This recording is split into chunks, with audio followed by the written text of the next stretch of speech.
Well, Jared Waite has gone forward for the Blues, and Lockie Henderson will start in defence. Port Adelaide in their traditional port jumper to farewell Footy Park after 40 years of domination here, they call it.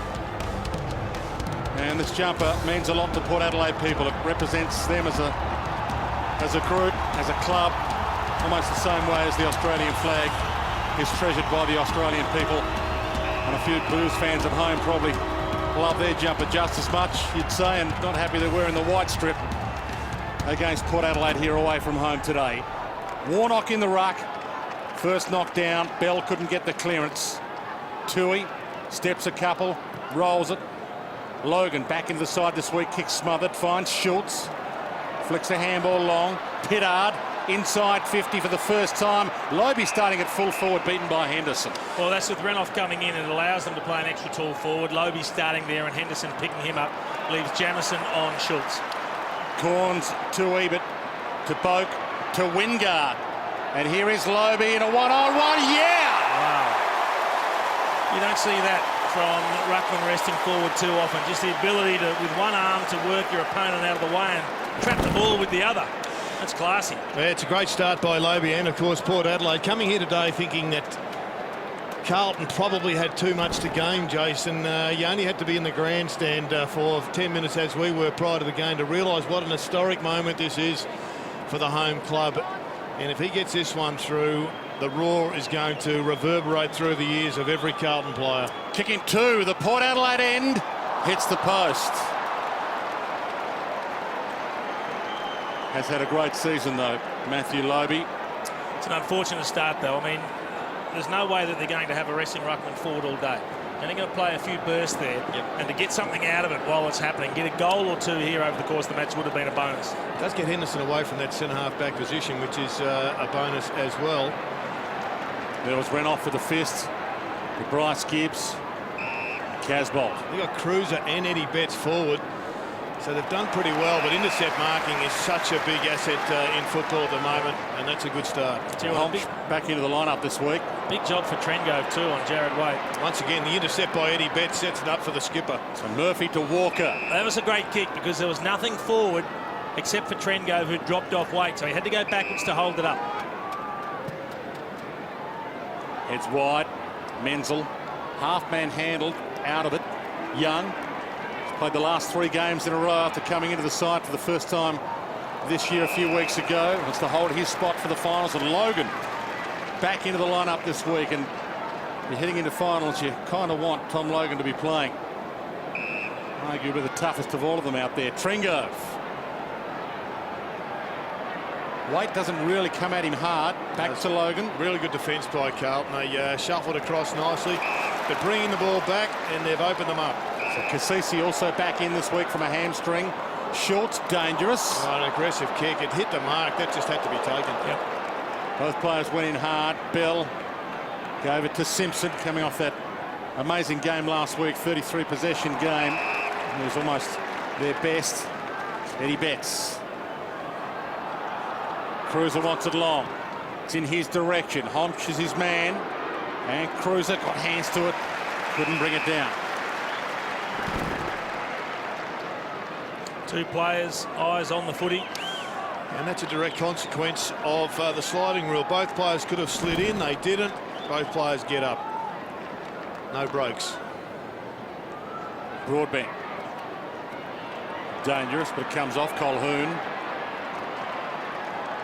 Jonas to Broadbent to Ebert. Many in the crowd still finding their seats, but it has been a full house for the last couple of days here. Holmes gets and goes. Good run from O'Shea, kick not so good. Makes it tough for Schultz. He's got 2 to beat. And that's almost a win. Did that deliberately, disguised it well enough. Just to give O'Shea an out there, Dwan, I reckon he may have meant to grub that one because up the ground his teammate was behind a couple of Carlton players, and in the finish he may have got what he wanted. I am a lover of the chaos ball, Jared, so I don't mind at all going forward that way. I noticed a few others have fallen in love with the chaos ball, Dwan. I tell you what, more pressure coming on the Blues when you have a look at the other match in progress. Just 2 points in it as we get deep into the fourth quarter at Simmons Stadium. Brisbane trailing the Cats by 2. Of course, if Brisbane win, it means Carlton have to win today to get into the 8. What an effort by the Lions. Yes, if Brisbane lose, then Carlton could still lose this game and have other results go their way and fall in. And it would be falling in, Bradbury style. Stephen Bradbury, that is, of course. Ball out of play, and we'll get another ball in. You can see the tension in the coach's box. So much at stake.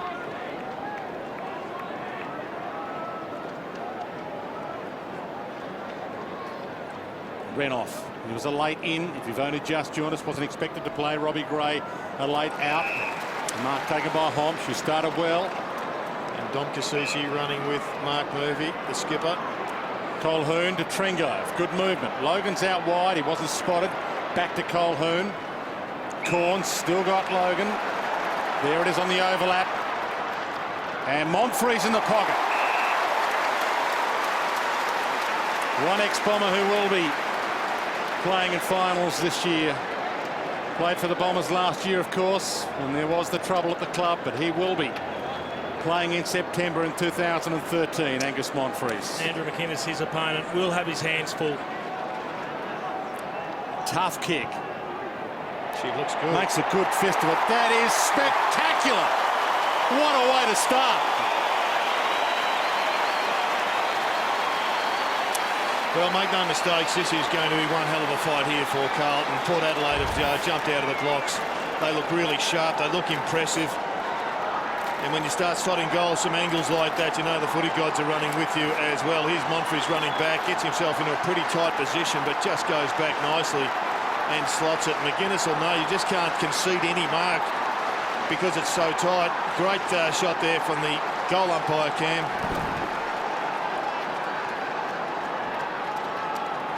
And that's where Montfrey's has kicked his goals from. You can see the blue G, so most of those in the corridor area. That's a tremendous finish from virtually on the boundary line. 37 goals, 18 this year. Warnock gets very high, almost wins himself a clearance. 32 touches to just 13 at the moment. Carlton can't get their hands on the footy. And Young takes off. Didn't use it all that well. And can Renoff get there to make something of it? He does. Tries to break through to Westhoff. To Moore in the pocket. Pushed on the kick and bounces out of play. Good spot for a ball in. Andrew Moore, who kicked 3 goals against the Blues and was one of Port Adelaide's best when they met earlier this year in round 8. There was a 3-goal win to Carlton at Etihad. Can steal a goal. Renoff. McInnes dragged down by the arm. No prior opportunity. Has to be a ball up.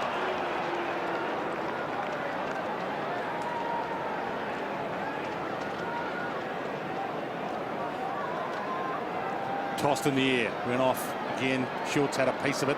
Travis Boak. Stand start. Gee, that's looking nice. Electrifying start by Port Adelaide. All issues for that man there, Mick Malthouse. The one thing you want to do when you're playing interstate, in particular in a big game, is take the crowd out of the game. And that's exactly what Port Adelaide have done early, is bring the home crowd into it. Look at the stoppage here. Keep your eye on Brett Ebert. It's a tough one for Bryce Gibbs. He's on goal side. He just loses a little bit of contact, and off one step, Boak just picks it up and kicks the goal. But that's the class of the skipper. He's had a superb season.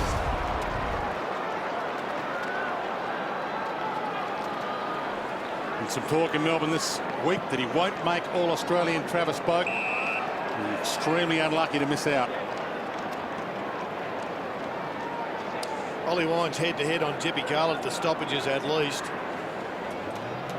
And Ollie's going to have to learn to play defence as well as attack. He's been excellent in both departments all year, but up against a bloke like Garland, who's got him for pace, he's going to have to play a totally different role. Travis Boak, great hassling. Tui tries to run free, got an enormous amount of time. Robinson, Arnfield, splendid smother as well off Henderson's boot by Wingard. He's a superstar on the rise. Doesn't have to be marking or goaling.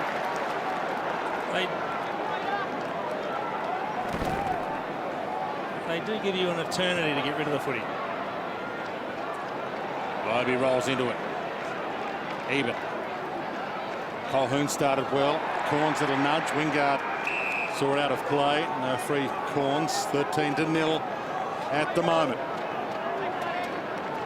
Both teams coming off losses last week. Port smashed by Fremantle by 74, and of course Carlton losing last week in devastating fashion as well. Final siren sounded at Simmons Stadium. Brisbane have gone down by a point. So that means they still have the possibility of sneaking in if they don't win the Blues, but they'd certainly want to make sure of it by winning today. Well, Mark Harvey would be terribly disappointed. Ross Lyon would be elated. Yeah, selected to rest a heap of players when he could have actually won the game and maybe stolen a home final week 1. Wingard. Moore stands under it, got a couple to beat. Tui puts it to the deck. Monfries squeezes it back to Moore. Top of the square, good spot to hit. Broadbent flies, Logan flies. Ball hits the deck. Wine's got his hands free. Ellard caught, stripped of it. Logan again in the clinches. High, goal square. Pittard! Just hang on to it. Well, the inside 50s are telling the tale at the present time. Carlton have been in there attacking 50 on one occasion. They are actually kicking with what is about a 10-knot breeze, so very minimal assistance, but nevertheless they've gone in only one occasion, and Port Adelaide have basically lived in their forward half. Curnow. Half back, bright sunshine, perfect conditions here at Amy Stadium for the final ever AFL game here. O'Shea keeps it in to his detriment. Casbolt. 23, 24 degrees out there. It's magnificent. You can smell finals in the air as Ellard has to give it back when out of play.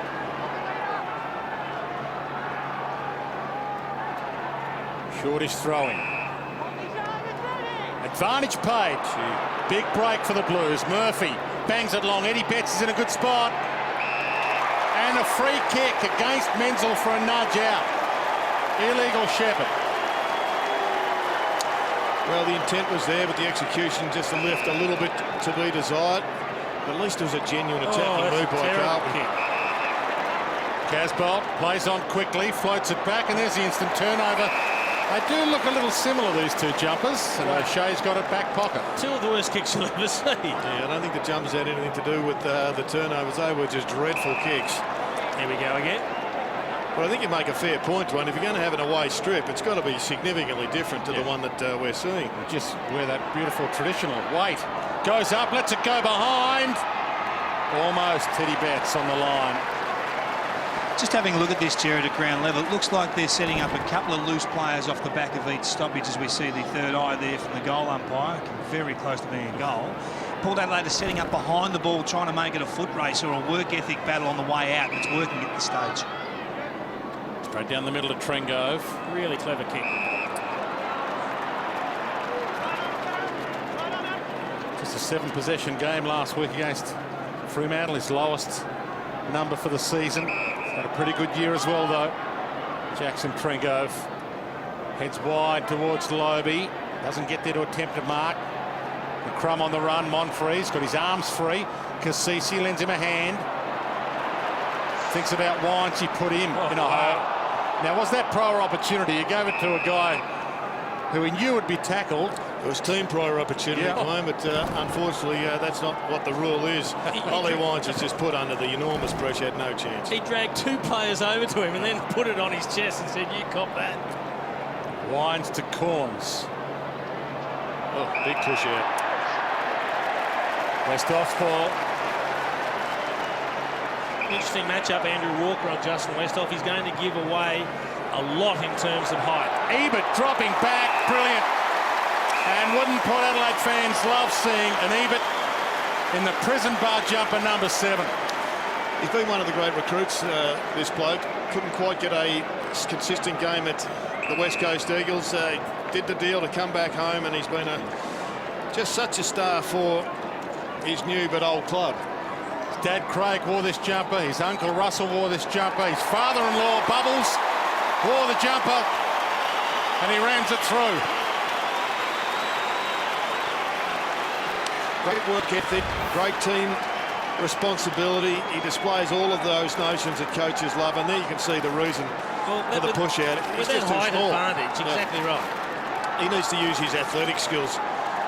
If he's going to play on a Westhoff, he's got the capacity to jump over his shoulder, so he can't body him up. But that's a really good kick to Brad Ebert, who's worked hard. And this is an amazing start by Port Adelaide.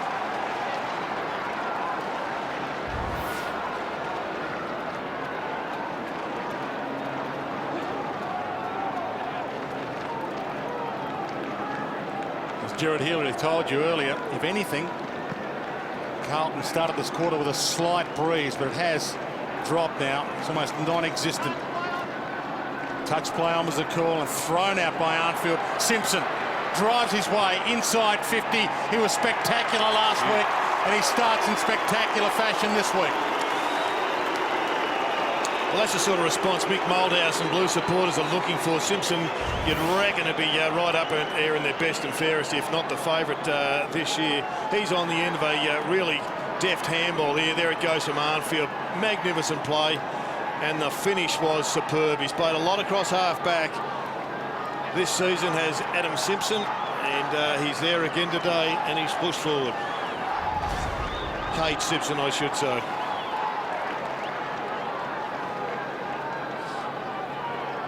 Well, I'll tell you what would disappoint Ken Hinkley, and they're doing it again at this centre bounce. There are 8 Port Adelaide players in their back defensive area, and yet they still conceded a running goal like that.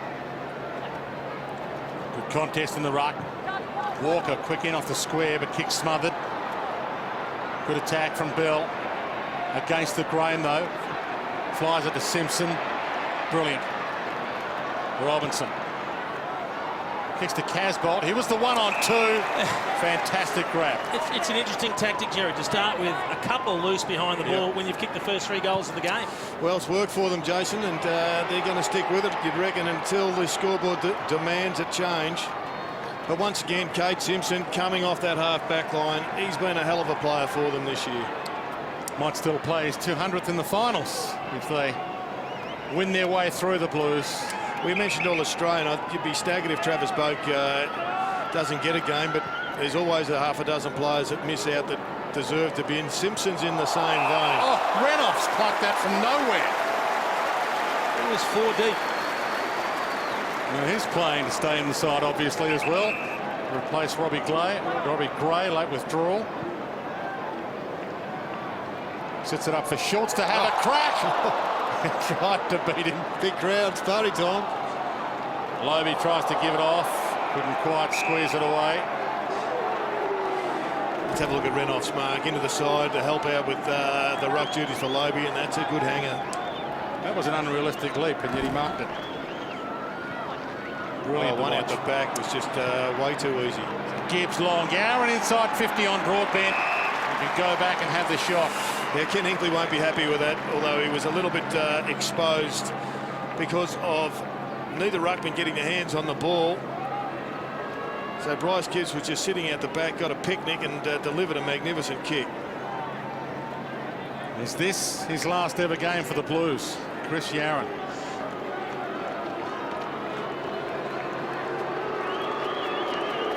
Needs to nail this moment. Will the future be what it is? Keeps it low and sprays it. You know, we've always regarded him as a beautiful kick of the footy, but it's amazing what happens between the ears of players when they've got to stop and think about kicking at the 2 big white posts. But it's not just his goal kicking, Jason. That's the problem, I think, at the moment. His confidence is down that badly that he's almost scared to touch the footy. The one thing when you're a beautiful kick of the footy as he is, you think you feel comfortable when you can rely on what you know you can do. But there's a big difference between field kicking and goal kicking. Colhoun to Logan, who spent that before it earned it.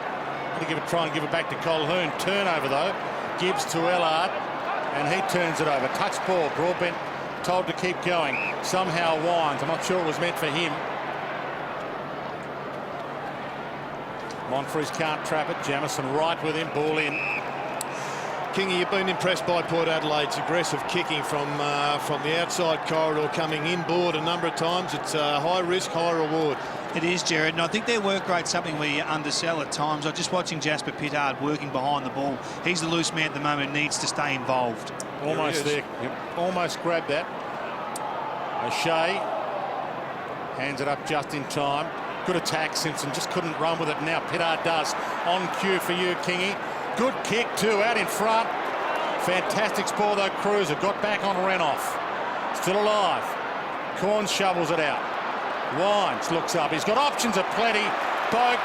Great tackle, Cruiser. Westhoff tries to keep it alive. Tucked up against the boundary. Blues might want to get this out. Still a dangerous spot. Robinson. Fumbles galore early. Henderson, no prior. Trapped between his legs. Ball up. Tell you what, a great defence by the Blues there, Jason. They were absolutely out on their feet. But Cruiser's defensive work there was superb for a ruckman. Walker tucked up against the boundary. Maybe turn it over. Colhoun misread that. Tringove. Sidesteps LR with ease and lace out to Moore. A beautiful pass, isn't it? They're just working harder, Jason, aren't they? They're just running to position to provide an option, to provide support. You can see their organisation behind the ball is first class at the moment. And Carlton are looking around, pointing, not really dedicating the work that's required at the moment. Yeah, and they pressed right up, so every player on the ground was within 65 metres of the Port Adelaide goal.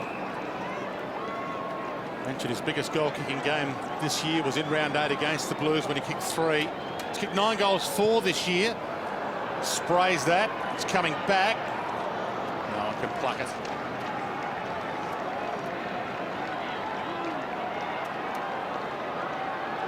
.77 possessions to just 39. And Levi Casbolt is Carlton's #1 possession winner at the moment with 5. Tui wide. He makes that tough for Simpson. He makes it impossible for Simpson. Well, that's not great signs. Zach Tui's one of their best kicks. In fact, it's an extraordinary kick. Chip, pocket, Corns. Got to save too far out to score, you'd think. Well, he's got Gibbs on the mark there, but he's running with Mark Murphy, Kane Corns. And cut off by Tui, who's trying to make amends. West off the flick was clever. Momfries likewise. Gibbs back toward the line. Cassisi sees it out. Don Cassisi back in after some hamstring tightness. The oldest player on Port's list. Young up-and-coming team. Finals. First time in a few years this year. Young, speaking of young. Couldn't quite break through with it, and we'll get another ball up. Well, if we had the capacity to look backwards, there's 5 Port Adelaide players behind the last Carlton player. So they have got a wall to try and get through here, Carlton. They're going to have to run and gun. Logan, they turned that over again. Betts, Arnfield. Nowhere to go. He's got to need support. So Gibbs looks up. He realises it now. Goes back so they can go forward. Menzel, Arnfield. Well worked. They did it well, Gibbs. they did it very well. So Walker. He's got a couple of one-on-ones ahead. He's got Eddie Betts on the run, or Simpson. Well, Simpson coming off this half-back line's a real problem for them. They're setting up for the fast break style of footy, the slingshot, if you like. Eddie Betts has been, and Garland have been 2 that have done some work, but just haven't been rewarded at the present time. Yeah, Garland just ran about 150 metres first with the ball, then came back up on a lead and was ignored. So Bell looks for Cruiser, goal square, or Waite would have done. Ball to the back. Heavily strapped that knee. Jared Waite, and there is Matty Cruiser back into the lineup after a calf problem had him out. Back in this week. Warnock doing the ruck work. Flick back to Betts. Broadbent was right with him. Oh, that's going to ground. They both went to ground there. Casbolt's free. He was the one that stayed up longest. And that's fair enough. That's the rule. Desperation's fine, but the rule is in place for a reason, and it's a good rule, and you've just got to live with the rule. And Tom Logan's old school. He hasn't quite come to, yeah, that's a free. That's exactly why the free has been brought in. We saw the knee buckle inwards. Could well have been a serious injury. And it's a difficult one to grasp because all he's trying to do is punch the ball on in his direction. He's gone back a long way. Not trying to take the player out, but as we know, it can be a dangerous act. 7 goals, 6 this year. Levi Casbolt. Well, just on the 50 and he won't score. You could see that. He nearly dropped it sideways. And right now, that doesn't do wonders for the confidence. You can imagine what's ticking over inside, just going, wow, that was a terrible drop of the footy. he's missed the target by 30 metres. He's got some work to do, clearly, and I just wonder if he doesn't go back and start where Jimmy Stein started, and that is with the ball sitting underneath one hand and drop it like that, because at the present time what he's doing isn't working. You can just see there it wobbles forward, and it's the only thing missing in what is a pretty good game at this stage. He's becoming a serious player. Wines from the flick down, Boak through some traffic. Lobe, splendid hands, Westhoff jumped on. Arnfield extracts it to half forward again. The Blues travel. They've lifted a little. White. Casbolt runs. He goes wider to Murphy. And the midfield for Port Adelaide are going to have to be a bit more attuned at running down, because it's pretty clear where Carlton are coming from. They're trying to attack from behind the ball, not from in front of the ball. Murphy goes for the pass. Cut off by Schultz, but he spills it. Caught by Yaron, almost stripped of it. Cassisi gets a handball up just in time. Turnover again. Betts. Yaron, well, he tried to drop into that cleverly, but he was too clever. Well, it's a big bloke, Jackson Trengove, tackling a little bloke, and the little bloke's on the ground, so you need to be incredibly careful as you approach that contest. And he went in aggressively, and you felt he was always going to make some sort of high contact. Well, here's another test. Here's another big one for Chris Yaron. He's got to get his game going again. He's winning some footy, just needs something to really spark it. Kick a couple last week. That's all players from that spot, 60%. To the Blues. And another missed opportunity for the Blues.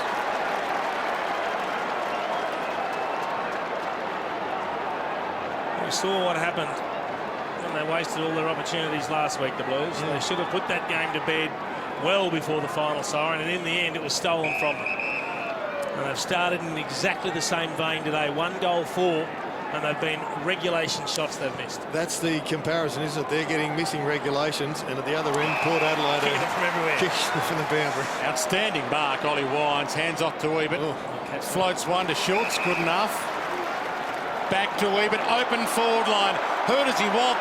He's got a couple of one-on-ones. Who does he want? Long, Logan, goal square. That was a magnificent kick. That's superb, absolutely superb. He was nearly out on his feet, Brad Ebert. He'd run from deep in defence, delivered the ball, got it back, had a couple of bounces. He nearly had no legs left. I reckon that was about as far as he could kick it. It went about 40, 45 metres, but weighted beautifully for Tom Logan. And from the top of the square, puts the full stop on a fantastic move. We spoke about him earlier, Jared. He's a wonderful pickup, Brad Ebert, and also it's the leadership and just the solid citizen sort of whole package that he brings to the club, which has been ideal for a young group. You can just see him here, a couple of bounces, and then gave it everything he had. Well, he's one, Jason, whose kicking was criticised a lot, but he's one of the most improved kicks, as is this club in the competition.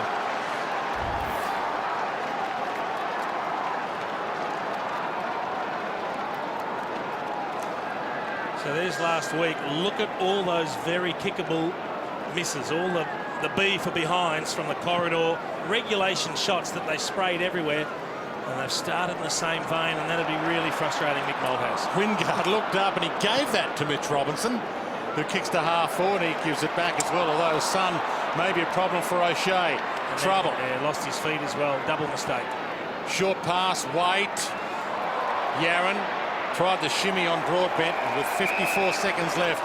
Ball in. Well, I'm finding it difficult just here from the commentary box down the ground to distinguish between the two jumpers, and I think social media has nearly gone into meltdown about the same thing.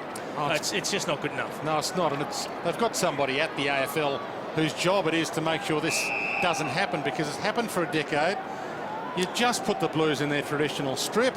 When you go from light into the shade, the same thing was happening at Etihad Stadium again today. Yeah. It just becomes really difficult if you're watching at home on TV. With shadows and similar jumpers. You can see they've both got, well, Carlton's jumper is 2/3 white on the back, and Port Adelaide's is half white. And that's the blaze you see very, very quickly when you're confronted with it. bizarre, really is. From the flick down, Gibbs, centering kick, top of the square, almost a free. Here's a free to Menzel. Yeah, I like Menzel, Dwayne. He plays in front, a very talented young man. He's got a big future for the Blues. Absolutely. He's eligible for an AB Rising Star nomination. The Blues haven't had one this year. They've been one of the clubs that have missed out completely. 5 clubs without one. And Troy Menzel has played some reasonable games. Back home, Central District's boy. He played a few games against this jumper.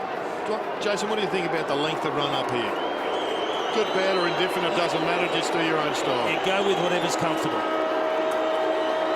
Well, the siren put him off, and the whistle probably did. Not sure the umpire needs to blow the whistle just as you're about to kick it. It's contagious, though. It is very contagious. It can sweep through a team. Missing goals, and after the break, Ken Hinkley talks to our own David King.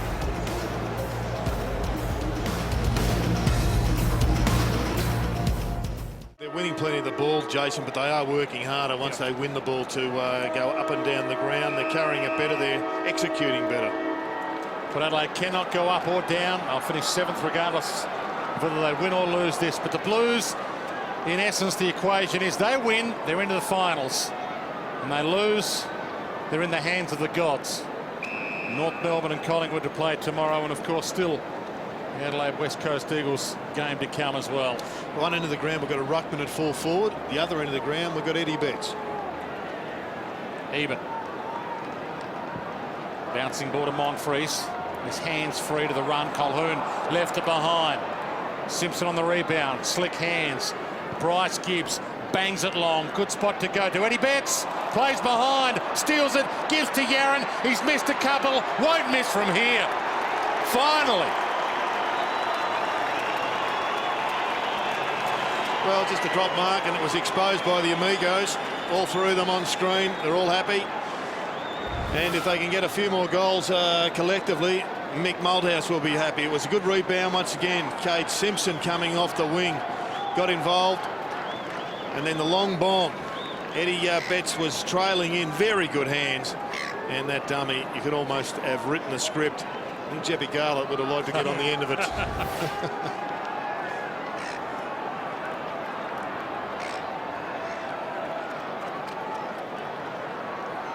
Three score involvements, 1 goal, but it could well be 3 goals for Chris Yaron. Back to a 10-point game. If you've just joined us, the biggest margin was 19. Warnock kicks smothered though by Boak, and Ebert gets the clearance. Touch play on. Schultz takes the mark. Caught to Monfries. Sold that dummy. Pittard. Ebert still running. Simpson just as good. Ebert dives in, went low. Arnfield gets the kick away. It's the bounce. Bell had to wait. Good reach from Colquhoun. Through the legs. Cassisi kept his feet. Boak. Corns. Colquhoun having an outstanding day at the office. Wide to Lobie. Henderson read that bounce nicely.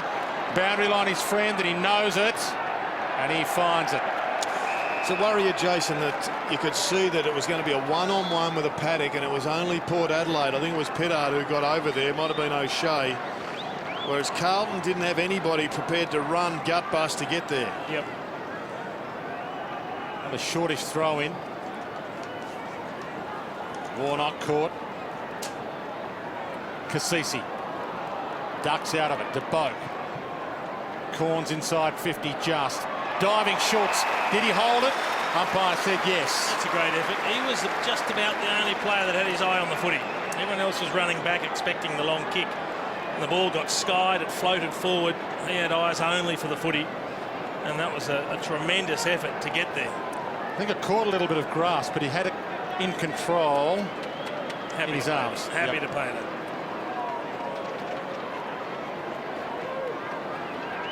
Can be a dead eye when he's on. Tough kick. Gives it some air. Oh, wow. That is copybook again. 41 goals, 21 for the season for Jay Schultz.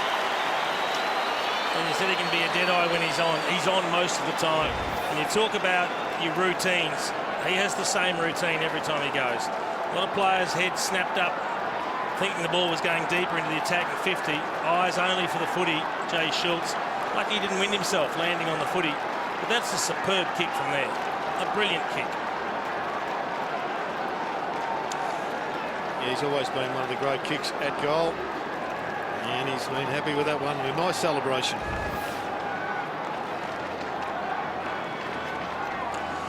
Coaches spend hours and hours training all elements of the game, but right now set shot kicking is a difference. 0-4 from 4 shots to Carlton and 4-1 from 5 to Port Adelaide. Murphy tries to back out of a gang tackle. Umpire says he'll ball it up. Still fans coming through the gates here finding their seats. Full house at Amy Stadium for the last ever AFL game here. Fantastic spectacle, and the weather gods have turned it on as well. Walker, good attack. Schultz corrals him, sends him back 15. He's got protection though. Jamison hoping for Cruz. He's got a couple to beat. Flick down, Yaron got his confidence back. Centering kick, bounce it across the face, and out of play is a win for the Blues. Probably a better result than a behind, isn't it? Yep. Gives them a chance to set up at a stoppage, maybe create another goal-scoring opportunity. The good news for the Blues is that Chris Yaron's getting a heap of the footy. He looks really dangerous. Could have had 3 goals by now. He's got the one, but he's one I'm sure that Ken Hinkley would be really worried about. Wingard. It's around Bell, flicks a handball wide. Moore, Broadbent on the back track as he kicked that to Young, and he can go. Not a lot long. Lobe short.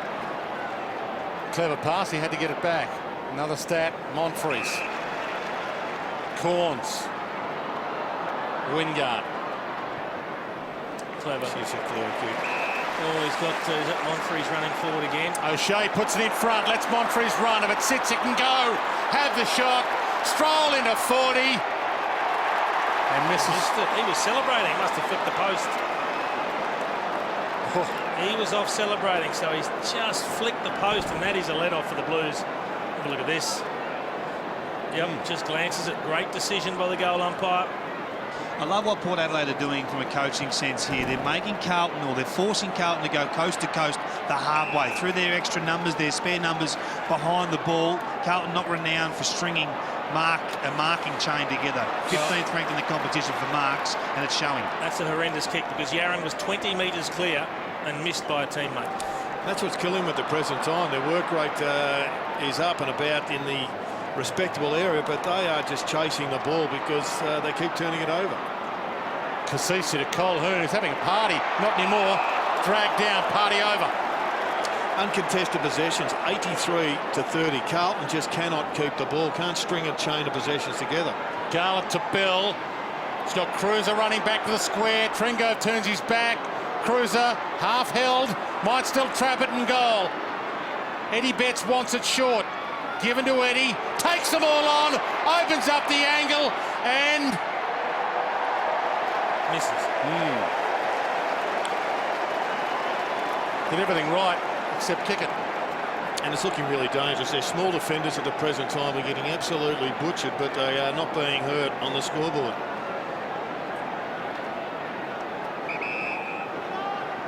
Matthew Broadbent barking some instructions.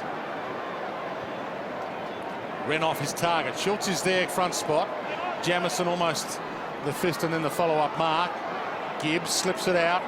Ellard, nice step. Tui, kick and hope. And it works, Garland. He's in range. There's a few options. He's got a tall option forward. It might be Jared Waite that's pushed forward, but didn't release the kick early enough. So Back into to go back and kick it. Back into the team this week, Jeff Garlett. Left out last week for disciplinary reasons. He's kicked 39 goals, 25 this year. And he centres that well. Westhoff, off hands. Probably a little bit too long in reality. Needed to be just in front of the square, not that deep, but they get another chance, reset from the throw-in. Lobe front spot, 2 ruckmen against him. White tries to back out of that tackle. No prior opportunity, so got the benefit of the doubt. Ball up. You see Kane Corns here now just shifting over onto Mark Murphy. They've exchanged duties. He's up to 12 possessions, Corns. Murphy's had the 5, Jared. Had 5 early in the piece. He was working really hard. Now the challenge is there for him because the blanket is now on him. This is better. Just missed out. Got tripped by friendly fire. So Broadbent gives it to Corns. So another possession with that tag job. Schultz. And to think they nearly put Kane Corns off the list a few years ago. It's bizarre. Having another outstanding season, isn't he? I love the way Jay Schultz positions himself when he floats up the ground to be a target. He always finds himself being used because he reads the play so well. Ebert long. Monfries went up early. Oh, gee, I'm not sure why that's a free. That is. Oh, that's a free to Monfries. Yeah, he's calling a shepherded out, and Cade Simpson can't believe it. And I'm really keen to look at a replay because it looked incredibly soft. He thought he tunneled him, I think, but he didn't. That's not a free, though, Well, is it? look, he did take his eyes off the footy, but there's no law against that. And he had absolutely minimal contact with him. And he'd overcommitted and leapt far too early. Monfries, anyway, was never going to get the footy. He still can't believe it, Cade Simpson.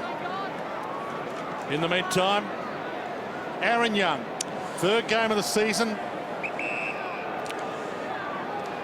Amazed there's only 43% probability from there. This is for the biggest margin of the game. He splits the middle. They lead by 22.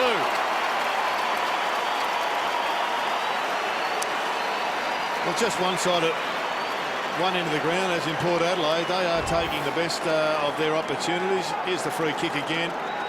He does look to bump him out of the contest.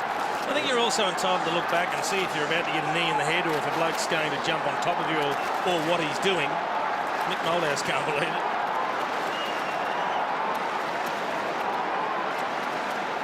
Conversion again, though. It's killing one side.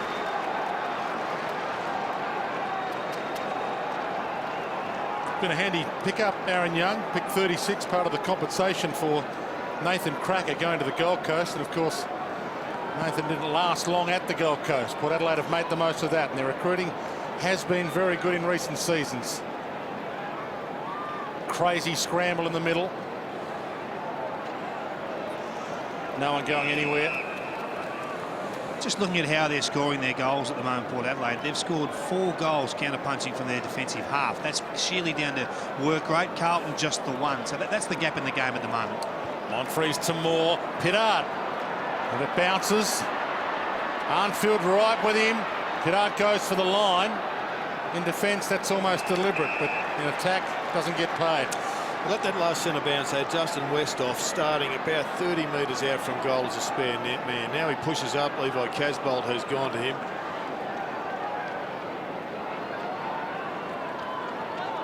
Again, Cruisin ran off. Bryce Gibbs. Ellard caught from behind and rolled in the tackle. Not well enough, according to the umpire. Pushing the back. Umpires today, Matthew Nichols, Simon Meredith, Troy Pennell. Umpires umpiring for finals as well, of course. Gibbs bangs it long. Westhoff.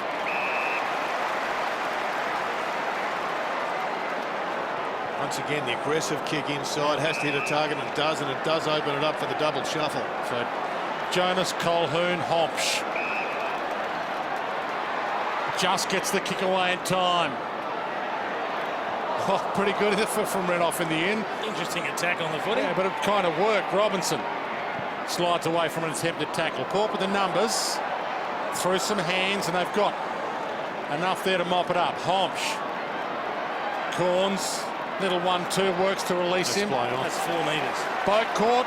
Just gets a kick away. Floater. Schultz in a one-on-one. Ebert. Caught by Jamison. Caught high, according to the umpire. Gee, it's hard when you're jumping up to reach the footy, Ebert, and it's hard not to make some sort of high contact when they've got their hands over their head with the ball and you're trying to grab the arms with the ball. So if you just tackle around the waist, you'll handball it away. Port Adelaide, no doubt, want to run into the finals next week in good form. Gee, they're putting the foot down here. They're making a statement right now. 28 points. Jason, I said he's an improved kick, but that's just rubbing it in. You don't kick him from that point. No. mind you, it's as good a day as we've ever seen here in Adelaide. There's barely a breath of air. And the wind is the reverse of where it normally is. It's a supreme kick. You can see he attempts to spoil, and it's minimal contact. I think that's a lucky free kick. Very difficult on Jamison. But that's a superb kick. And look, Monfrey's kicked one at the other end. You make the most of your opportunities. You tend to win games of football.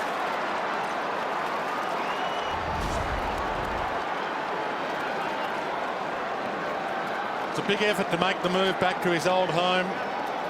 He was dropped by the Eagles during the 2011 finals. It hurt. And he's about to be finals bound again. Brad Ebert back in the middle. Flicked down by Lobe against Cruiser. Cruiser back in hard. Corns kick smothered by Murphy. Cassisi. Colhoun goes back to go forward. Logan. And here's Ebert again on cue. Arnfield with him. Traps it nicely. Bell. Good work from Arnfield. Somebody has got to put their hand up for the Blues. White. Good grab. And now the runners go for him. He could go all the way himself from inside 50. Missed everything. Horrendous. Well, it's contagious, and it really has beset the club the last couple of weeks, but they still need more efforts like Arnfield. Ball was lost. He wins it back, gets up, gets it to White. The goal kicking will change. If it doesn't change, well, the game's over. Broadbent runs his way all the way to the wing. Curnow chases him. He kicks long. Ollie Wines. Robinson. What a great kick. Wines sold it. Not quite. He couldn't quite sell it to Robinson. Kicks to the pocket. But he's just kicked one from here. That's a great kick as well. So Ebert to line up, and this time the angle is better, but the distance is further. Ollie Wines, what an outstanding first year he's had. He's played every game in his debut season. He's been brilliant. Oh, no. Just faded off. They've missed one. Still a good strike of the footy. The difference in the game at the moment is the aggression of halfback. You touched on it before, Jared. Port's preparedness to come through the corridor or bite off that really aggressive pass. That one was slightly forward of centre. He just pulled that one back into the corridor. Carlton aren't doing that. They're going wide. They're being picked off. Logan with a fist away from Tui, who takes it to the line. The other thing they're doing, we heard Ken Hinkley talk about it quarter time, is they're sticking to their structure, so they're getting numbers behind the footy. And when they do bring it out of halfback, more often than not, they're running in a wave of 2, 3, 4 players that have got time to make good decisions. So Gary Hocking with Ken Hinkley. Been a great tandem. Alan Richardson as well. It's been a fantastic pickup. Through some hands to Trengove. White bangs it forward in hope. It's one element I think that Ken Hinkley will say at half-time. Too many of those balls are going to ground. Yeah. Need some stronger eyes, stronger hands, because they have just cost them a couple of goals that's kept Carlton in the game. Cruiser, a big crash down, but Ebert pounces. Jeez, his kicking has improved enormously. This will be advantage. So Boak would have got the free. Monfries plays onto advantage as Schultz, the dead eye, marks directly out. Well, once again, Port Adelaide just taking away from a stoppage. Cruiser wins the tap. The ball goes to ground. Ebert mops up. He gets away. Beautiful delivery. And Schultz has a chance to put one nail in a coffin before half-time. Kicked 6 goals, 2 from set shots. Carlton's kicked 4 points from set shots. For a 35-point margin. This is getting dangerous for the Blues right now. It's a kicking routine you never get sick of watching. Jay Schultz, he does the same thing. It's a long run-up. He actually runs. He doesn't walk. He tends to get a bit of a run-up, but it's so smooth, so fluent, and he strikes the ball beautifully. He keeps everything so well aligned that very little can go wrong with it, and he's got a particularly efficient technique in terms of his ball drop from hand to foot. So he's a beautiful kick of the footy, and every time he lines up, you feel he's got the confidence of saying, I think this will go through. I expect it to go through because I'm a good kick, and it's just so fluent.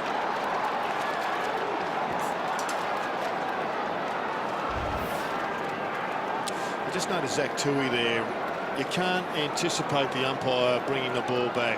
You have to play to the whistle, and he stopped and looked, and he gave his opponent 2 or 3 metres, and he was duly exposed. Warnock wins a free. Renoff went too high. Anderson the target. Westhoff just with the reach. And he got all ball, no free. Aaron pounces. Centering kick. Made it tough for Ellard. Cassisi rolled on him, rolled into it, now rolled out of it. Cruiser wraps him up, ball up. Well, there's the first change. Henderson's gone forward. He started back. They've swung him forward. We know he's very capable of both ends. They need him to get into the game very quickly at centre forward. This game slipping away from the Blues by the minute. Ellard inside 50 to Henderson. Mick Malthouse knows that was a half volley. Gets the benefit of the doubt to play on call. Malthouse knows 35 points. Something needs to change in the last 7 minutes and 53 of this half. Good punch to space. Murphy. Oh, he missed Betts. They weren't on the same page there. And that's kind of the story for Carlton and for Murphy. He just hasn't had that Judd, Kernahan, Bradley captain's kind of game yet. Yeah, Cassisi went over and told him all about it. Moore. Through Westhoff, who stole it back. And still goes. Gibbs. Sidestep was good. And in front of Arnfield, unkind bounce. Broad bent, and now they peel. Trengove got it from O'Shea. Gives it to Ebert. Oh, look at this. Hands it to Boak. And Colquhoun, he just keeps going. Just got to take his time and figure it out. Has a bounce to Ollie. Perfect. Perfect. Over the top. Silly. Dangerous. Schultz, maybe not so. They made a botch of it. Ollie puts his hands up and apologises. Too fancy. He got a set shot 25, 30 out directly in front. He went for a 25-metre hand pass across his body that had to carry a couple of players, and it just wasn't on. No, too much adrenaline, but tell you what, Exciting. you cannot believe this side compared to what we saw last year. It's just one of the all-time great turnarounds. Unfortunately, that was a passage of play that deserved to go. It did. Flick back O'Shea. Westhoff just got the handball to Corns to set it up. Pops it to the square. You got plenty on that. Monfries lets it bounce. It was unkind. Oh, it wouldn't bounce through. Well, they had to bounce at that end against the Crows. They can't keep asking for them. I thought he was just chipping the ball when he kicked that in, and it just kept going. The kick from Kane. Well, he's hurt his shoulder too, Jamison. Bruce has picked up a little bit as well, but more importantly, as you said, Dwayne, the Jamison injury looks as if it's significant. And it can go away as long as it doesn't stay out of the socket for too long. It can pop out and straight back in again. That's why. Yeah, he grabs it there as he goes over to affect the spoil. He's in pain. Still being attended to. Cruiser and Trengove. Here we go. Look out. Garland on the run. Yaron's inside 50. Henderson is inside 50. Westhoff hunts him down outside of the foot. Henderson almost, still a chance, needs to get a toe on it. Fantastic tackle, Jonas. Still a chance, they rush it. And the crowd again are off their seats here. That is brilliant, but oh, that's a terrible kick. Turnover, Betts, Ellard, stand start. He was hunted down, gang tackled. Crowd wanted ball. Half the reason they got out of it before was because of a sensational chase from Justin Westhoff, who was making ground on Jeff Garland and forced him to kick a banana on the run. Well, there's some signs, Jason, but they just cannot get the goal on the board here, Carlton. They've just got to find something before three-quarter time to take in, get a little bit of momentum going, get a bit of belief in each other. Garland got it back, snaps it goal, and that's off direction as well. Westhoff, and here they run again. He's moving like the Stool gift winner at the moment, Justin Westhoff. I never realised he was that quick. Colquhoun sells it to both. Back to Westhoff, short to Wingard. Oh, they're on in the middle. And fortune favours the Braves so often with Port this year. Young, Homsch, Boak, and they keep running. Trengove, he's got the overlap if he wants it. The Ollie Wines mistake makes him go back. And it's a repeat play. They ran it, they had numbers, and they had someone jumping forward into space, exactly the way Ollie Wines did, except he just wanted to keep going with a rather silly hand pass instead of having the shot. One of the concerns for the Blues is that Port Adelaide's excitement machine, Chad Wingard, he's had very little of it. And they're reminding me, Kingy, of getting on the Geelong Highway the way Port Adelaide are playing. They are freeway bound. This will be 7 from counter-attack. Well, they're coached by former Cat Best and Fairest, and of course Geelong assistant coach Ken Hinkley. Why wouldn't you? Kicked it like a defender. Yeah. Gee, their run and their spread and their Good, isn't it? run out of defence is troubling the Blues. Gibbs to Curnow. Cruiser. Great contest, Jonas. And it's interesting, Jason, looking forward to next week as we take a look at Justin Westhoff. Have a look where he starts. He gives him a good 7 or 8 metres. I didn't realise he was that quick. He forces him to kick the banana on the run. Sensational chase. I think a lot of people have Port Adelaide as just making up the numbers in the finals. They are going to be brutally dangerous. Ellard sidesteps high towards half forward. Ebert's down there. Cassisi also waiting. Through some legs. Good attack, Lobe. Just as good, Menzel. Bell kicks smothered. Robinson tries to tunnel it out. Ellard. Murphy. Garlett. Ebert right with him. Used his body magnificently, then the fumble. Homsch dragged down.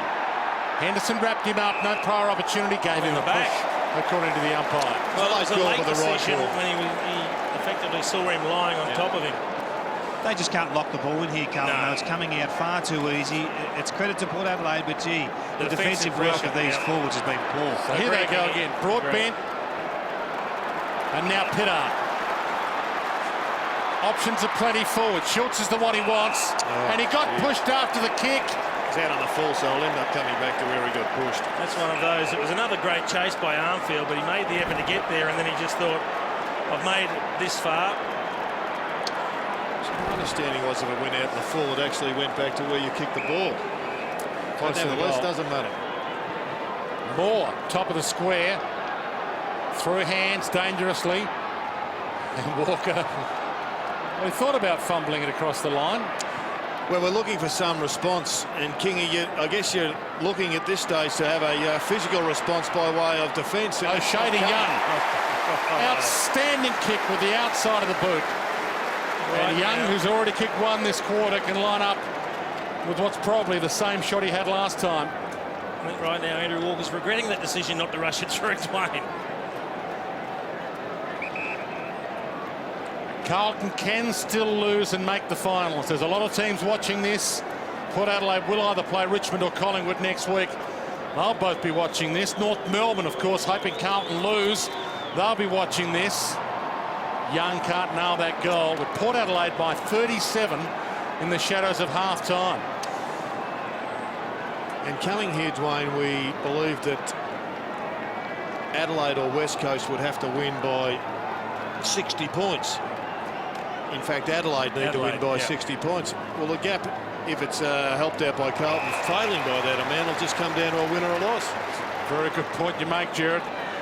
Lobe, handball not so good. Corns makes it okay. Short, Wingard. He's a nice kick of the footy. Logan wants him to kick it up to the top of the square so I can take the jump. Schultz is there. Put it up on my head. Wingard might just kick the goal. He likes big moments. Opens up the angle. Bends it too far. Well, they're peppering, but they haven't been able to put the nail in the coffin. And Carlton are probably pretty relieved that they've missed 3 or 4 opportunities in the last 5 minutes. Got a lot of work to do at half-time, though. Mick Malthouse, big barrel down the middle, and he doesn't get it. Oh. Well trapped as well. Lobe got it from Pittard, gives it to Corns, pops it over the heads. Touched on the line by Jamison. Umpire says play on. Play on or a goal, one or the other. He looked up and everybody said keep going. Short to Robinson. Out to Ellard. Wingard's hunting him down. Bouncing ball. Dangerous ball. To Waite. Still a chance for a late goal for the Blues. They can give themselves some momentum heading in at half-time. Eddie Betts backtracks. 60 seconds left. To Cruiser in the pocket. Good grab. Great grab. Well, we could look back if this one goes through and look at that shepherded goal that should have been a goal, which is potentially a 2-goal turnaround, and say that was a significant moment because the Blues need a little bit of luck from somewhere. This has got to go through for them. If they get a toweling up, as we said, Adelaide can go in tonight, and then it'll be up to North Melbourne as to whether or not they stay there. Some ways, though, for Carlton is simply win, you're in. And Cruiser needs to nail this. Long, it's bending, it's beautiful.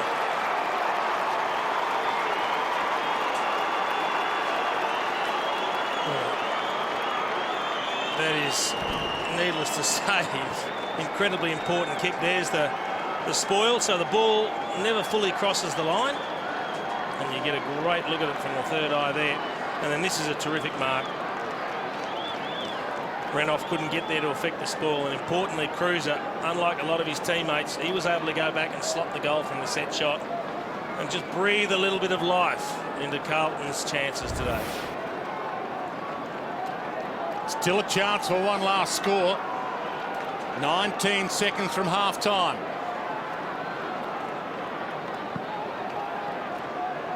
Renouf and Cruiser straight down to Bell. The seconds start ticking.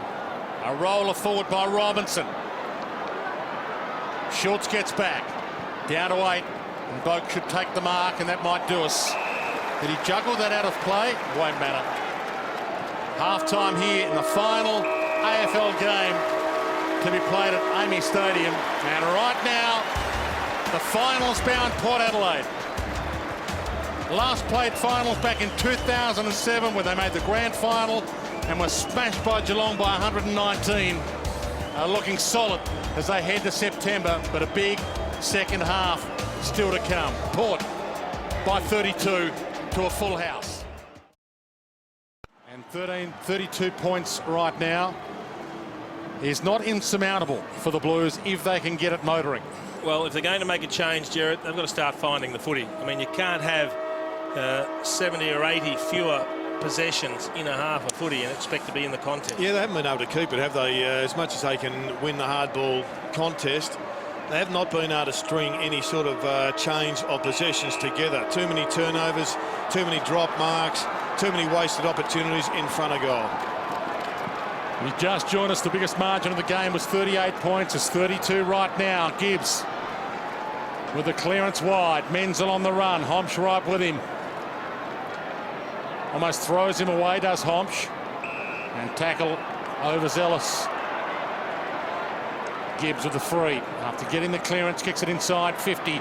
This could be for the perfect start here for the Blues. Unkind bounce. And Ebert deliberately takes it to the line. Well, good signs. Bryce Gibbs getting a couple of early touches, but he needs a few mates, particularly in the midfield, to start getting a little bit of the ball. Mark Murphy's been well held by Kane Corns. Just the 8 possessions for Murphy. Just not making anything happen around the stoppages and general play contests. Kate Simpson's the other one, Jason. As much as when he's got it, he's been very effective and been damaging on the scoreboard. He's only had it half a dozen times as well. That rebound off the half back line just has been relatively non-existent compared to the opposition. A run here again. So Boak gets it from Broadbent. A couple of bounces. He's got short. Hits him lace out almost. Jamison got a fist in. Wait. Down to Simpson. Bounces it to Gibbs. Donnell boy back home. Played here as a kid, as a schoolboy. That's Sling. Oh, that hurt him too. And there was no need for it in reality because the handball had gone to ground and they would have got the rebound on their half-forward line. There's the tackle and there's the sling. And a big build-up to this game all week, being the last ever game at Amy Stadium. And right now, the Blues are up against it to try and overcome what's been an amazing first half from Port Adelaide. Long kick from Walker towards half-forward. Westhoff read it well but spills it. Simpson, he's got Warnock short, needs to hit him. He gets away from Renouf, made it tough for him, has the flying shot at goal, rolls across the face, sets up okay for Betts, corralled, steps back. Did well. O'Shea didn't take it out, still a chance, Eddie. Jeez. That is amazing. Eddie's back.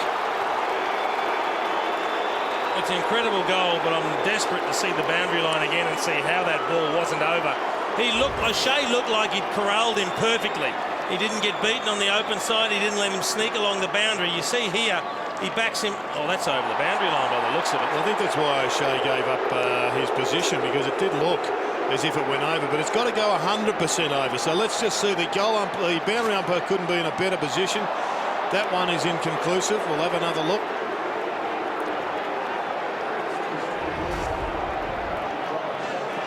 You need a bit of luck in this world. Sometimes I say it's better to be lucky than good. The ball bounces out of bounds. But is the other end of it over the boundary line, which that's the only out for the guy for the boundary umpire at that stage. It doesn't look great. So Dygan's on the sub. Gives it up to McGuinness. Kicks inside 50. So the Blues have jumped with their sub already. Cassisi. Casbolt's the man, Dwayne, which is a loss for the Carlton forward line. More run down, ran off. They've got some run back, the Blues, some belief back. 26 points to margin, Pittard. Irrespective of the debate about whether it's in or out, it was one of the goals of the year. Yep. Corns inboard. There's that aggressive kick once again. They keep on pulling the trigger and they pull it successfully. Colquhoun, O'Shea, Ebert.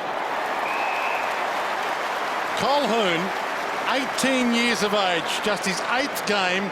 He's had 14 possessions already, and most of them have hit the target. Started where he picked up, he's picked up where he started in the first half. Brad Ebert, 16 possessions, a couple of goals, lining up for goal number 3. He just works so hard. He's forever running, creating space and options. Strikes it okay. There's the instant reply, and he kisses the prison bar.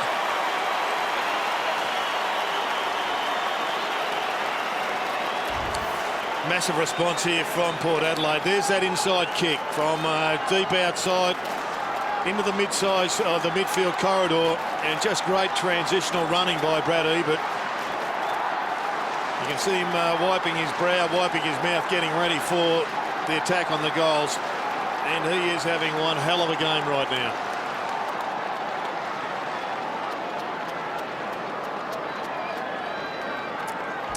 He's made a statement there with the kiss of the jumper. There have been a few, and some in the SANFL.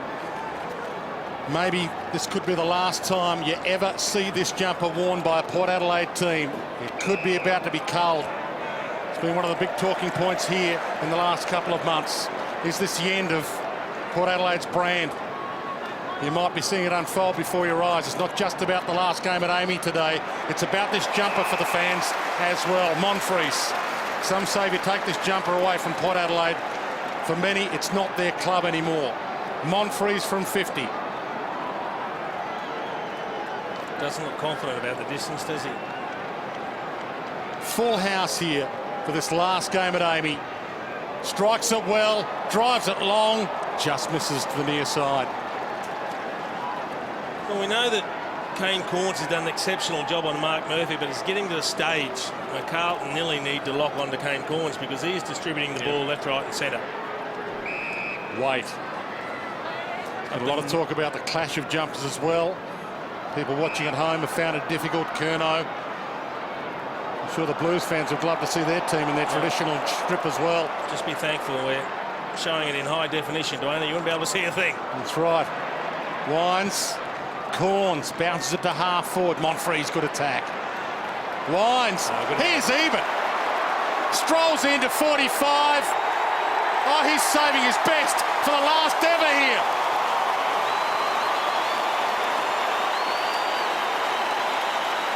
Well, it's the Port Adelaide midfielders that are running berserk at the moment. Brad Ebert and Kane Corns chalking up big numbers.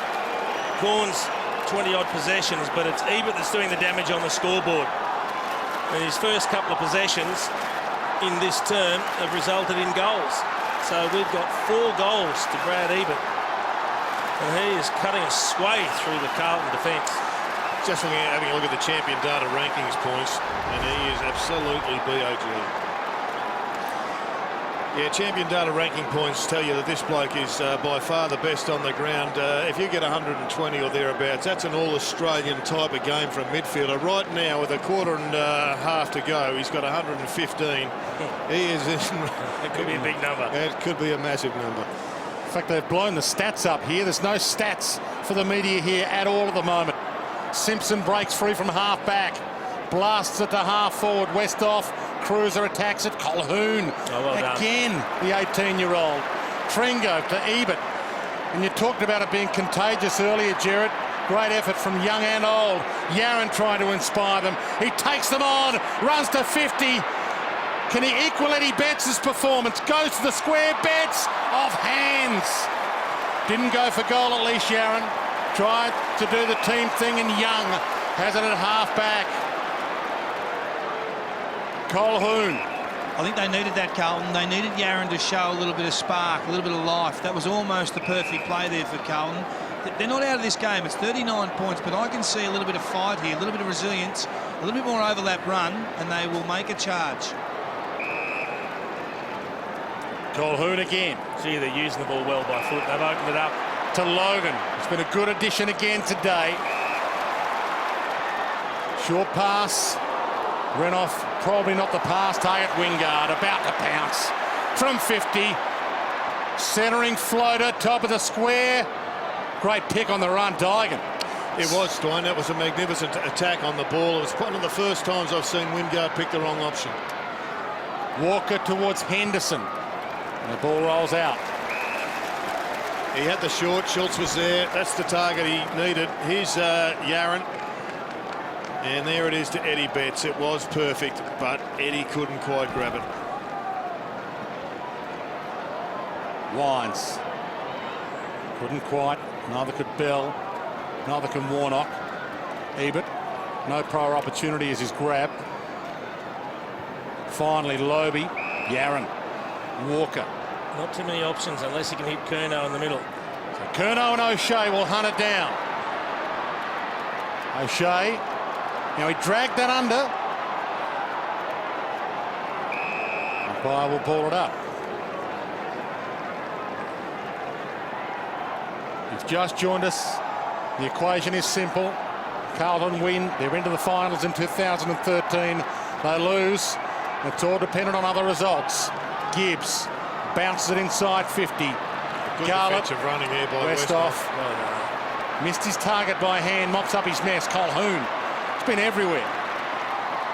Homsch. Been another good addition this week. Missed a few with that fractured cheekbone. But back into the side and lively. Daigan. Well, this is the first time we've seen them get repeat efforts in their forward 50, Jason, being able to keep the ball inside their attacking half. What they need to do, though, is capitalise on the scoreboard. Westhoff. Good attack from Betts, just as good was Homsch dragged down. And the umpire will have to sort this out. These two teams met earlier this year, and the Blues won by 3 goals. And last time they met here, Port Adelaide did smash the Blues. Garlett around the body. Across the face. And Broadbent, who's been playing up the ground or in the back half, he pushes down deep to take the kick out. Grew up in the shadows of Hamey Stadium, a Henley boy. Matthew Broadbent. And he pumps it to Ebert. Good battle. Curnow put it back inside 50. Tough ball to mark. Westhoff does a fantastic job. Good hands, really good hands from Justin Westhoff. It's an awkward spinning ball.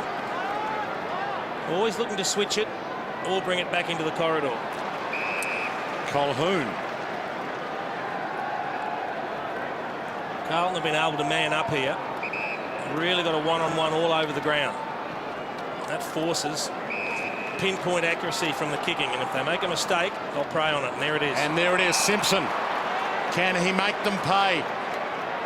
Chips it inside 50, and Walker will kick from just outside the arc.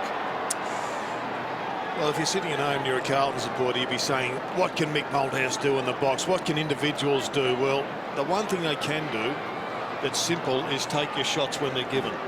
At the moment, there's an opportunity, a set shot. We've seen it really beset Carlton the last couple of weeks. It's why they're in the position they're in right now. He's back in from a quad injury. He's only kicked 1 goal in the past 11 games, Andrew Walker. And he still has only kicked 1 in 11. So you can run harder, you can tackle better, you can have all the tactics in the world, but if you can't take your chances when they present, Jason, you're going nowhere. Yeah, in particular, if you're missing everything, you're a long way off it, aren't you? What they've got to do is continue to keep this ball in.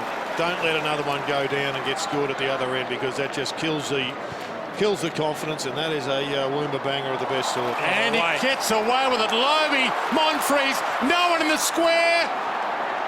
And he can't bounce it in. Well, he didn't have the pace to break away, Angus Monfries, and he also wasn't able to find the time to straighten. Had to kick it really quickly off a couple of steps. He had McInnes in hot pursuit. I think he was looking for the bounce. You only get one of those bounces in a career. Walker heads to Cruiser on the wing. Ran off. A late inclusion for Port Adelaide right with him. Dygan. He was a late inclusion for the Blues with Scotland. A laid out, an unexpected out. Tringove to Homsch.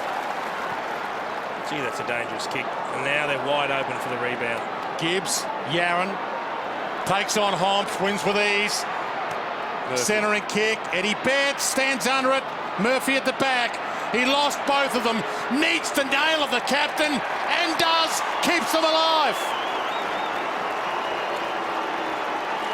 Well, it was the kick from Jack Homsch in the middle of the ground. And they've been aggressive with their kicking. They've been attacking. They've tried to take the game on. They've used the corridor when they can, but that's not a kick you can pull the trigger on. Have a look at the next 4 players nearest the contest. It's a 50-50, and then you've got 4 Carlton players coming in support. The quick turnover, and it gives plenty of time for Yaron to deliver. Another opportunity that Eddie Betts wasn't able to grab, but Mark Murphy good enough to swing around and kick a goal, and boy, does he need to get himself into the game.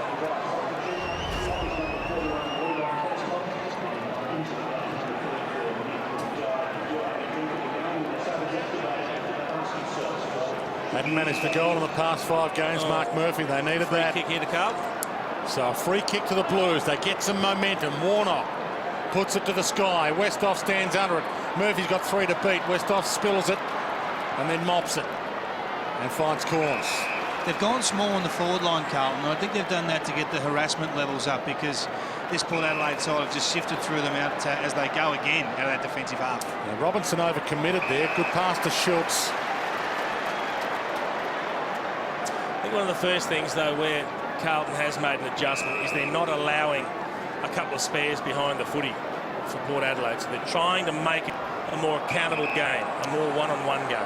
In going small, though, Kingy, they have got the advantage at ground level, but that long kick coming out of the centre was just there for Justin Westhoff, who I think she's going to camp there. What a spear that was to Monfries. And now Trengo's run on. Had a shot earlier in the game, missed it. He'll go back and have another deliberate shot here. I like the kick from Monfries. He actually chipped it and made Trengove run into space. Well, they've got to be careful here, because Angus Monfries is just cruising around looking for to get on the side of it. Maybe Justin Westhoff, because he doesn't really want to have this shot. He'll load this off to Westhoff. And here goes Westhoff. Slack from Carlton. Well, Walker turned his back on the mark, and Westhoff says, how do you like it? Well, I think you'll see this a few times during the week. That's as damning a passage of play or piece of play. And there's the inquest amongst the defenders. He comes from defensive side, and you can see Trengove pushes into space. We saw him have a shot in the preceding quarter. In the second quarter, he put it out in the full. And then Westhoff drifts down from well in defence, and there's nobody with him.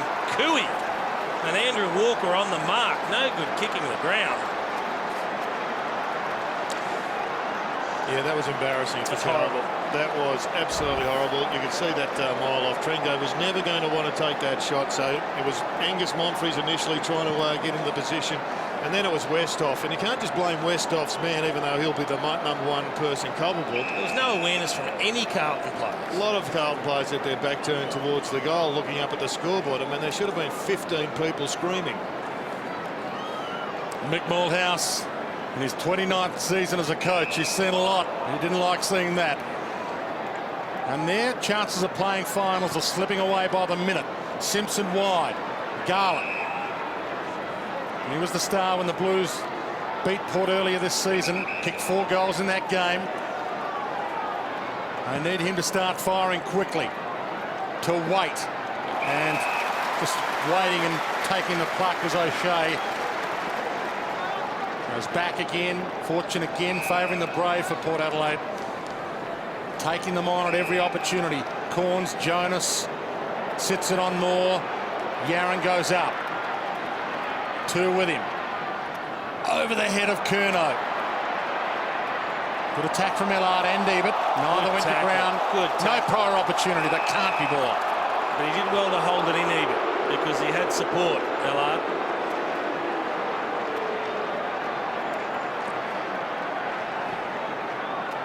From the flick down. Free kick. Free kick again.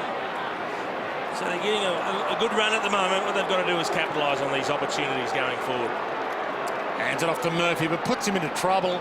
McGuinness all the way back to the centre, to the open side. Henderson spears that to the lead, and good pluck, Waite. Yeah, it's a great kick. Good passage of play all round. They just got to finish this now from Jared Waite. Tough mark, in fact, magnificent hands from Jared Waite. But can he slot it? Well, that's one of the differences, Jared. Port Adelaide are hitting targets 30 metres out from goal. He's had to mark this 46, 47 metres at full burst with a perfect kick. It'll take a beauty from here. Strikes it well. It's bending late. Post. Talked about how many teams are watching this game. Of course, Collingwood or Richmond will play Port Adelaide in the first week of the finals next week. North Melbourne watching, because if Carlton lose, they're a chance to sneak in. And of course, Adelaide, as Jared mentioned earlier, with this percentage loss for the Blues, if they go down by a big number, this could be playing into Adelaide's hands as well tonight. Port Adelaide could be helping their crosstown rival. Curnow. 77-39. Still a ton of time left. Curnow all the way back to McGuinness.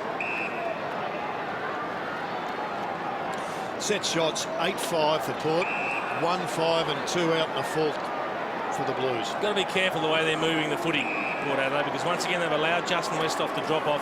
He's deep in defence, hanging around the 50-metre arc, looking for the long bomb forward. Here it is. So Westhoff about to jump. Up early. Free kick. Ooh, just didn't time his leap then, Westhoff. Bryce Gibbs. He should have hammered that one, shouldn't he? He sat there and had that perfectly set up. And Logan's fist wins out against Eddie Betts. That's the kick they've got to avoid. They haven't got a tall target down there at the moment. Just can't kick that high ball to Eddie Betts and expect to get a result from that one. Even the chaos ball, Dwayne, that you love, is probably going to give more results on the scoreboard. Well, inside 50s, Kingy, 15-7 in this turn by favour of Carlton, and yet they just cannot penetrate the scoreboard. Wines to Young, and he doesn't play on. He holds it up. He'll end up with 40 at this rate, Kane Corns. He's just running around, getting touches at will. Westhoff and Young share a couple. All the way back to Homsch. This is just soaking up time at the moment. Carlton aren't making them hurt on the scoreboard. That's a really poor option. That was the one thing they couldn't do, was blaze long to where all the Carlton numbers were. Well, they've got to lock and load again, but they've got to somehow manufacture a goal. Murphy straight down the middle to Simpson. Monfrey's overcommitted. Opportunity for Curnow. Now Eddie Betts dances inside 50, ran himself into trouble. Warnock, a high bomb, cruises under it, ran off with him. Ball thumped past a couple, straight to Lobie. Handball smothered, still alive. Young handball smothered, still alive. Eddie Betts off the deck. Eddie should have had a shot before rather than giving it to the ruckman. On the run from 45. He was inside the 50, bang. And again, you talk about confidence. They're missing goals they should kick. They've got 5 goals, 10 to their name. It's just not that automatic reaction as far as see the target, pull the trigger. You just don't know. This could be the last ever game for the Blues for some of these players. They might not know it yet. Eddie Betts hasn't signed his contract. A lot of speculation about Mick Malthouse cutting the list at the end of this year, culling a few, starting afresh. Cassisi waits under it, lets it roll. Broadbent. Corns again. Put him down for another. It's a little high, but he fell into that high one, bloke, and he's hurt. Well, he's had a magnificent year, and he's going to captain his club into the finals in his first year as skipper. He just ducked under that, but it must have just clipped him. Tui flicks it up. Corns another one. Wines. Fantastic by Cruiser. Dragged him down, dispossessed. Logan to Boat, who's up and okay now. Blues with the numbers. Henderson, they can reload again. Hanging in there by the skin of their teeth. Curnow. Ellard. Kick smothered. Broadbent. Put Adelaide with the numbers. Cruiser. Caught. Towed off the deck and it works. Wait. That is a rather bizarre way to actually get an entry going forward and hit a target. Just a scrambled kick off the deck, but sometimes it just takes the right bounce or the right luck of the draw to get a little bit of momentum going. But Jared Waite's got to kick the goal. I mean, they've had so many opportunities from half a dozen different players that have had regulation shots, and some have missed the target completely. No need to tell you, a whole season could be wrapped up into this. Kicked 7 goals against Essendon earlier this year, but has struggled in front of goal since, and still struggling.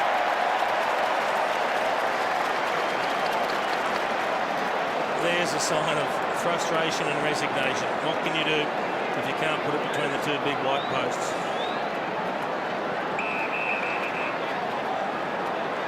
Corns, as if you didn't know. Oh, almost. That is a brave kick. Pittard caught, dragged down. Garlett spins it around the body. They needed that, and he keeps the door open. Just over ambitious there by Port Adelaide. No need to, when the scoreboard reads as it is, be this ambitious, be this reckless, if you like. I wonder if does he see Jared Waite coming in? Well, clearly not. But I know there's a solution to Carlton's problems. Kick round the corner. Even at set shots, Jason, just go round the corner. Because they can't kick them conventionally.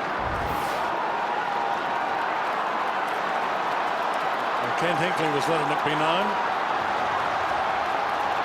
And I think he was entitled to be a little bit frustrated with that, because they gifted a goal to Carlton to really give them a little bit of hope. This has worked, this change of the forward line mix. They had one forward 50 tackle to half-time, Carlton. They've had 5 this term. So, although they're not marking the ball and making the most of their opportunities, they are putting pressure on Port Adelaide on counter-attack. Secondary ball up. Cruiser tries to get his own clearance. Gibbs, who's given them plenty. O'Shea caught by Garlett, dispossessed. They've got their mojo back, the Blues. Robinson heads wide. Bryce Gibbs just didn't sit for him. High kick. Menzel getting back with the flight. O'Shea just ran it down.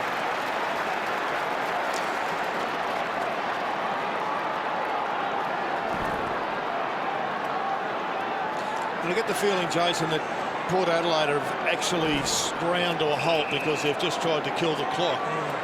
They've stopped being adventuresome and they've stopped running. Perhaps they're a little tired because they've worked at a furious pace in the first 2.5 quarters. Logan, back pocket. 2 minutes from three-quarter time. Henderson. Still a chance here, the Blues, to add another one. And it opens up for Yarran. They've got short options. Pokes it inside 50, and Curnow has the responsibility. Thought about playing on.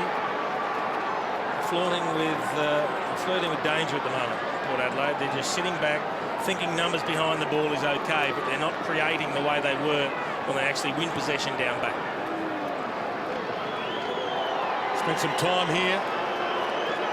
Ed Curnow on the Crows rookie list. So he knows where they are here. Hits it well. Oh, delightful. Don't give them away just yet. Well, Port Adelaide have had a shocking run of losing third quarters. This is the 7th week in a row that they've given up in the third quarter, given up the lead, that is, or given up scoreboard dominance. They just can't get it done after half-time. The good news for Port Adelaide, though, is so often they have just stormed home in the final term. So maybe they just put the queue in the rack for 20 minutes to refuel. And they're going to have to, because the Blues have got a sniff.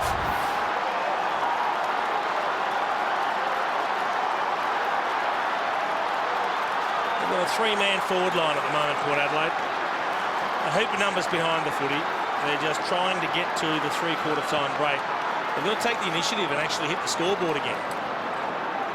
Renouf palmed it down to his disadvantage. Got another ball up. This all started off the back of the Chris Yarran run. Some excitement and a spark with someone who wanted to change the course of this game. If they keep running here, Carlton, they're right in this game. They've got to maintain their belief. Well, it's the first time they've looked in the contest. They've got themselves within 4 kicks, but is there some run here left from Port Adelaide? He's looking for Ebert again. Yeah, winds to Ebert. Boat gave him a shepherd. Short pass, hoping for Schultz. Oh, baby, that's a good grab.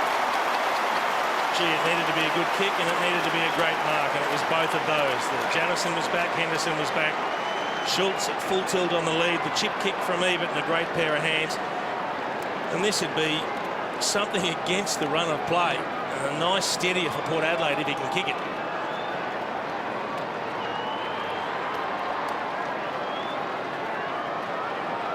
Siren won't sound on him.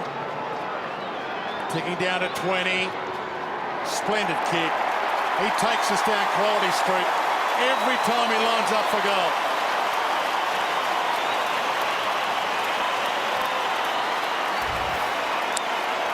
Has been on fire, has Brad Ebert, and again he has just set it up for Schultz. It was a A-grade mark and then it was an A-grade conversion. And they have just ripped the heart out of Carlton by continuing to make the most of their opportunities.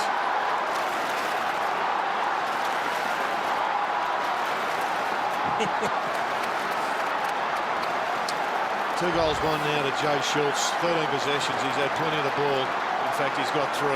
It's a stats update. Port Adelaide get to jump with their sub, aren't they, David King? Lewis Stevenson still down there? Still down here, Dwayne, waiting for his opportunity. It won't be long, I wouldn't have thought. Last chance for the Blues. 7 seconds left, and that's the end of the last chance. There is Lewis Stevenson back into the lineup this week. And who knows if he keeps his spot on the team for next week. A move from the Eagles. The West Coast has been well and truly worthwhile. Siren sounds. One last quarter of AFL football here at AAMI Stadium before they turn the lights out for the last time. And Port Adelaide at three-quarter time, finals bound in 2013. It's all up to the Blues, 29 points down. Just enjoying the final round of the season to have so many games still carrying weight as far as the top 8 is concerned. Port Adelaide have been super impressive for 3 quarters, and Carlton just got a glimpse. Kicked a couple of goals to get themselves back within 4, but then it was a steadier from Jay Schultz, his 3rd, that gave them the breathing space again. But 29 points, it can disappear very quickly if Carlton can get some ascendancy around the stoppages. Well, if they're going to, Jason, they need to jump in early, because Port Adelaide have had a history of coming over the top of sides all year, and they've done it so effectively here at AAMI Stadium. If they're going to shop, they've got to shop early. 29 points to margin, full house here. Last ever AFL game at AAMI Stadium, and Warnock gets the clearance. Westhoff attacks it hard. Garland to his own advantage. Arnfield feeds it back. Gibbs, who's tried gallantly. Long, goal square. Digan's down there. Eddie Betts waiting for the crumb. Gathers, goes, stolen by Broadbent. Kate Simpson's been pushed forward. It's a good move, get him into the action. They've got to kick a winning score. He's one that can. Ebert, Curnow shuts him down. And did he have prior opportunity? The umpire said, keep going, boys. Walker. Energetic start by the Blues, and Murphy. this is going to open it up. And this becomes massive for the captain. He needs to deliver. Well, he's the right man with the ball. He's a beautiful kick of the footy, Mark Murphy, and this is the regulation shot. And all of a sudden, this will make Port a little bit nervous. Gets them back within 4 kicks and gives them a chance to run over the top of Port, the Blues. 7-1 moment for Mark Murphy, the skipper. That's what he has ahead of him. And that could be the fire starter. Great kick by the young skipper. He would have known what was on the line with that kick, and he's gone back and absolutely drilled it.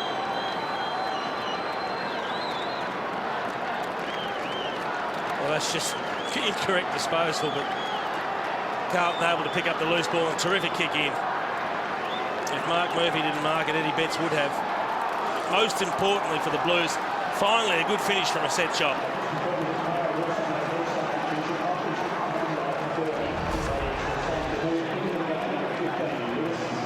Four kicks in it. 23 points the margin. Not a bad idea either. He wasn't getting a heap of it on ball, so they're giving him a stint forward now, Mark Murphy, and already reaps a goal. Curnow, slick. Walker just as quick to Betts. Hands it up to Simpson. To the top of the square. Cruiser in a good spot. Got hands to it. No arm slap free. Westhoff. Hunted down by Robinson. Ball in. It's worked really well having Westhoff deep with these centre clearances. A number of times throughout the day, he has been the difference between Carlton getting a shot at goal and Port Adelaide clearing the ball. Chop of the arm. Free. Chop of the arm. Should have been a free kick to Cruiser. Ebert slips a handball out. Ellard dragged down. Funnily enough, in the space of a couple of minutes, Port Adelaide looked nervous and Carlton looked like they've got some run in the legs. They've got some belief now, Jace. That's the thing. They need a big goal from a stoppage or a big centre bounce goal if they're to wheel this margin in. Maybe from Eddie Betts to the outside of the foot. Not quite. Well, now's the time to attack from Port Adelaide. They have run themselves all year into a finals campaign. No point stopping now with 30 minutes of play remaining. Westhoff to Corns. Possession number 31 for Kane Corns. Wide to Broadbent. And there's that run. Cruiser chases him. It's a floater. Straight to the loose. Walker can't mark, but he pounces, landed like a cat and goes to the top of the 50. That's a great mark. Yep. Splendid grab. Gibbs runs for him. He ignores Gibbs, goes wider. Yaron, this is his moment. Takes them on and drives it home. And here come the Blues. They've been coming all day, except they haven't been able to register on the scoreboard. Well, finally, the game breaker has got one which may impact on further future proceedings here, Jason. They've stopped Port Adelaide. They've got to get some runners going, and Port Adelaide and Carlton really haven't even started the run. They've just got a little bit of positivity going, and if they don't match it, Port Adelaide, it's going to be a hell of a loss.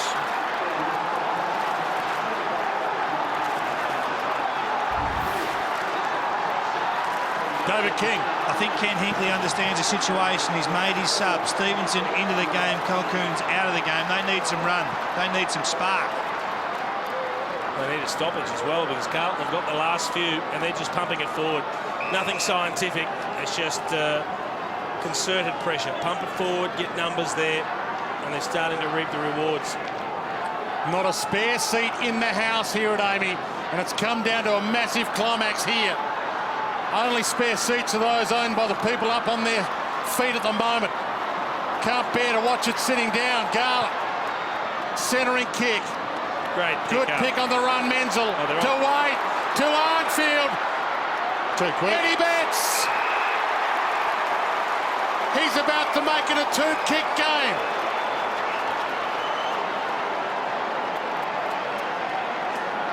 It's an amazing turnaround in the space of 3 or 4 minutes. Well, it's not really 3 or 4, is it? Because it started halfway through the third quarter. They just couldn't kick the goal. It wasn't happening on the scoreboard. You're right. 10 points, the margin. 16 and a half minutes left.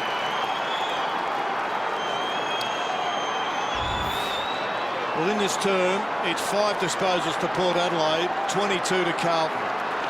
It's 3 goals, 1 to nothing on the scoreboard. Great pick-up from Menzel. Clean hands, the half volley and dish off. That's superb.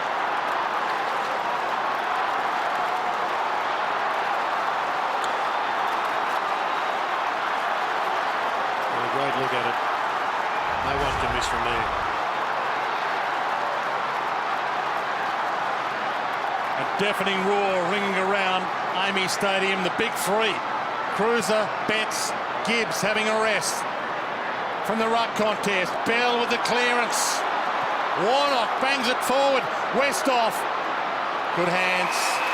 Tell you what is interesting is Carlton have sent Chris Yarran to Kane Corns, and he is just picking the right time to work off him, use his speed to break away. Logan to Broadbent. I just wonder how long they can continue to have the spare man behind the play, because they are not getting the ball inside their forward 50 at the moment. Defence is not going to work for Port Adelaide. They'll get run over. Well, there's no run coming from behind the footy, which we saw for the first 2 and a bit quarters. They went small. Mick changed the mix down there in the forward line. They went small, and they've been able to put some pressure on since halfway through that third term, and they've caused 5 goals, 2 from turnovers in this second half of football. That's great coaching. And now that there's no run from behind the footy, they're just kicking it long to where Carlton have got the extra number. Moore goes wide. Warnock thumps it further forward.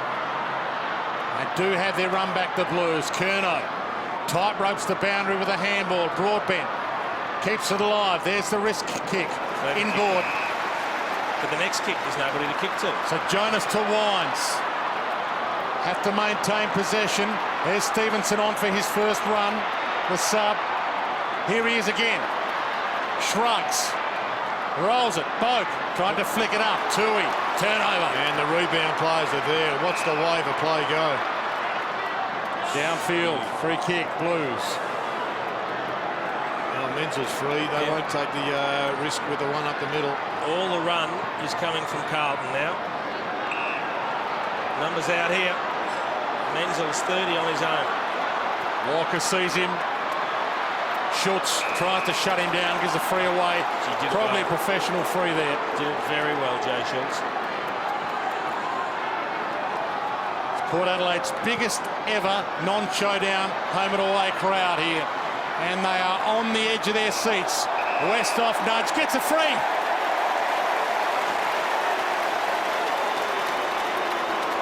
And again, the crowd find voice. Carlton win, they're in. Finals in 2013. They're 2 kicks from the lead. Westhoff to half forward, Renoff. Arnfield, Gibbs, Curnow. Good fist Westhoff. Waves of runners, Dwayne. Waves of runners with blue jumpers on. Menzel to Murphy. He takes off. Caught by the collar. Fantastic tackle. Still a chance. Walker squeezes the full forward. Got it! Well, it's just relentless. The running from behind the footy now is all Carlton. And they've got no legs, Port Adelaide. And they've got no capacity to be able to outpace the small forwards if the midfield aren't under pressure when they kick the ball. Set shot goal kicking. It's been the floor for 2 weeks as Mark Murphy changed the tune. It's not just the crowd here on the edge of their seats. Every Blues fan at home. Get out of your seat now. It's a 4-point game.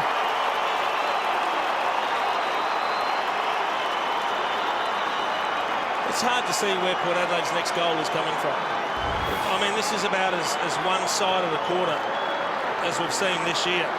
Maybe high contact there around the head on Mark Murphy, but it didn't matter. Because look at the numbers streaming from behind. And then beautiful delivery from Walker on the left to the leading Garlick. And the small forwards for the Blues are just finding space. Leading up, leading back, leading laterally. Nothing Jonas could do.